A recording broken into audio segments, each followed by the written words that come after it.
جب تمہیں محسوس ہو کہ تمہاری طبیعت کو ذکر خدا سے سکون محسوس ہوتا ہے تو سمجھ لو کہ اللہ پاک تمہیں پسند کرتا ہے۔ تمہاری بربادی کے لیے ضروری نہیں کہ کوئی تمہیں بددعا ہی دے، اس کے لیے تمہاری اپنی نیت، اپنی سوچ اور اپنی زبان ہی کافی ہے۔ ایک فارسی شاعر کے شعر کا مفہوم یہ ہے کہ اگر تم پرندے پالنا چاہتے ہو تو پنجرہ خریدنے کے بجائے باغ اگاؤ، پرندے خود آ کر تمہیں گیت سنائیں گے۔ آپ کا سب سے بڑا دشمن آپ کا اپنا منہ ہے۔ اگر پرسکون زندگی گزارنا چاہتے ہو تو اس کو بند رکھیں۔ ہمیشہ محتاط رہیں اس کنگلے سے جس نے 2 پیسے جمع کر لیے اور اس جاہل سے جس نے 2 سطریں پڑھ لی۔ اس بھرم میں نہ رہیں کہ سبھی رشتے خاص ہوتے ہیں، آدھے سے زیادہ رشتے آستین کے سانپ ہوتے ہیں۔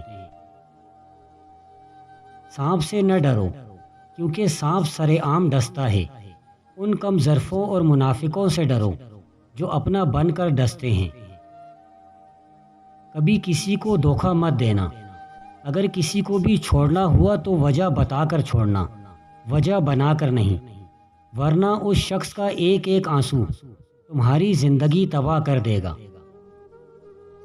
حضرت علی رضی اللہ تعالیٰ عنہ نے فرمایا، انسان ناراض ہو تو دوبارہ منہ تک نہیں لگاتا، اور وہ رب ناراض ہو تو تب بھی دن میں 5 بار اپنی طرف بلاتا ہے، یہ ہے سچی محبت۔ حضرت علی رضی اللہ تعالیٰ عنہ نے فرمایا، جب تمہاری جان کو خطرہ ہو تو صدقہ دے کر جان بچاؤ، اور جب تمہارے دین کو خطرہ ہو تو جان دے کر دین بچاؤ۔ جب کوئی پریشانی نہ حل ہو رہی ہو اور نہ ہی ختم ہو رہی ہو تو آپ درود شریف کی کثرت کر لیں، مشکل ختم ہو جائے گی۔ نرم دل لوگ ہمیشہ دھوکہ کھاتے ہیں کیونکہ وہ غلط لوگوں پر بھروسہ کرتے ہیں۔ جو اپنے کسی مومن بھائی کی مشکل کو حل کرے یا اس کے لیے دعا کرے تو اللہ اسے 80 سال کی عبادت کا ثواب دیتا ہے۔ جانوروں کو ذبح کرنا سنت ابراہیمی ہے اور نفرتوں کو ذبح کرنا سنت رسول صلی اللہ علیہ وسلم ہے۔ جو انسان جتنا زیادہ مؤثر ہوتا ہے اس کا گناہ اتنا ہی بڑا ہوتا ہے۔ انسان کو چاہیے کہ افسوس میں اپنا وقت ضائع مت کرے اور اپنی ہمت کو برقرار رکھے اور مسلسل محنت کرتا رہے۔ جو انسان خاموش ہوتے ہیں وہ سمندر کی طرح گہرے ہوتے ہیں جن میں بہت سے مونگے اور موتی ہوتے ہیں۔ بڑے انسانوں کی کمزوریاں ان کا آرٹ ہوتی ہیں۔ درد ایک مقدس امانت ہے جو اپنوں ہی کے حوالے کی جا سکتی ہے، غیروں کو نہیں۔ جب موسم بدلنے کا وقت آ جاتا ہے تو وقت کا موسم بھی تبدیل ہو جاتا ہے۔ موت صرف آنکھ اور سانس کے رک جانے کا نام نہیں ہے، ہر آرزو کی موت موت ہوتی ہے۔ اگر انسان کے جینے کا مقصد مر جائے تو انسان بھی زندہ نہیں رہتا۔ اگر انسان کی شکل بہتر ہے تو اس میں اس کا اپنا بھلا کیا کمال، انسان میں انسان کا اپنا کچھ بھی نہیں ہے۔ تعریف خوشامد نہیں ہوتی، خوشامد بغیر صفت کے تعریف ہے۔ خوشامد اس بیان کو کہتے ہیں جس کے دینے والا جانتا ہے کہ جھوٹ ہے اور سننے والا سمجھتا ہے کہ سچ ہے۔ آواز انسان کو دوسروں سے متعلق کرتی ہے اور خاموشی انسان کو اپنے آپ سے متعارف کرتی ہے۔ زندگی ایک ایسا راز ہے جو اپنے جاننے والوں کو بھی گہرا راز بنا کر چھوڑتی ہے۔ اگر دنیا میں دولت کو برابر بھی تقسیم کر دیا جائے تو بھلا چہروں کو کیسے برابر تقسیم کیا جا سکتا ہے؟ اچھا امیر بہت اچھا ہوتا ہے اور برا غریب بہت ہی برا۔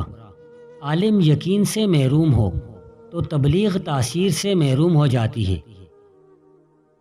اصل ترقی تو یہ ہے کہ زندگی بھی آسان ہو اور موت بھی مشکل نہ لگے۔ جو انسان اپنی وفا کا ذکر کرتا ہے وہ اپنی جہالت کو بیان کر رہا ہوتا ہے۔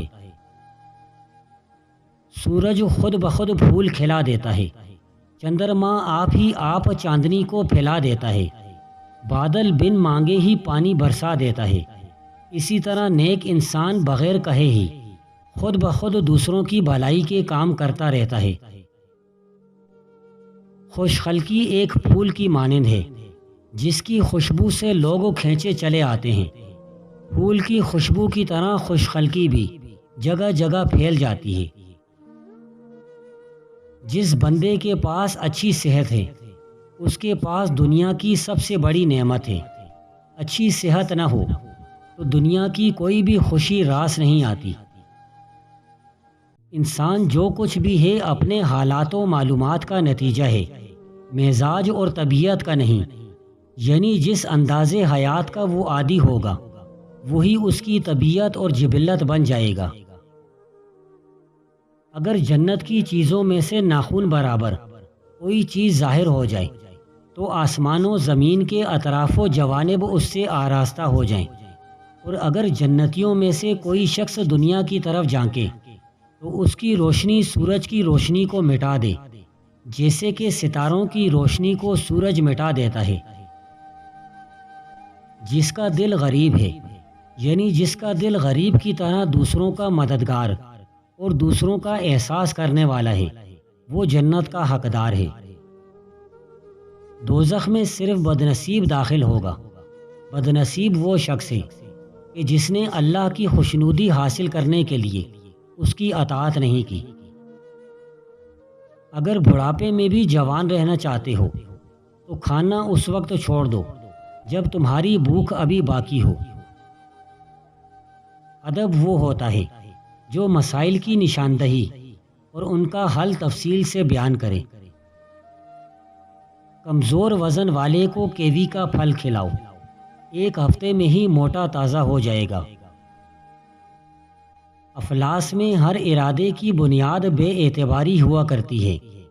گندے جسموں میں نیکی کا خیال بھی اندھیرے میں دھوئیں سے زیادہ نہیں ہوتا۔ اگر دولت مند ہونا چاہتے ہو تو عصر کے بعد یہ تسبیح لازمی پڑھا کرو۔ سورۃ الاخلاص 21 مرتبہ، سورۃ القریش 21 مرتبہ پڑھا کرو۔ یہ تسبیح ضد کر کے اللہ سے ہر بات منوا لیتی ہے۔ وفا کرنی ہے تو جا پھولوں کے باغات میں جا اور پھولوں کو غور سے دیکھ، جو شاخ سے جدا ہوتے ہیں مرجھا جاتے ہیں۔ صحت کے قوانین کی خلاف ورزی جسمانی گناہ کے مترادف ہے۔ اچھی شکل بغیر سیرت کے ایسے ہے جیسے کوئی پھول جس میں کوئی خوشبو نہ ہو۔ سچی عبادت اور سچی محبت میں مزہ اور معیار ایک جیسا ہوتا ہے۔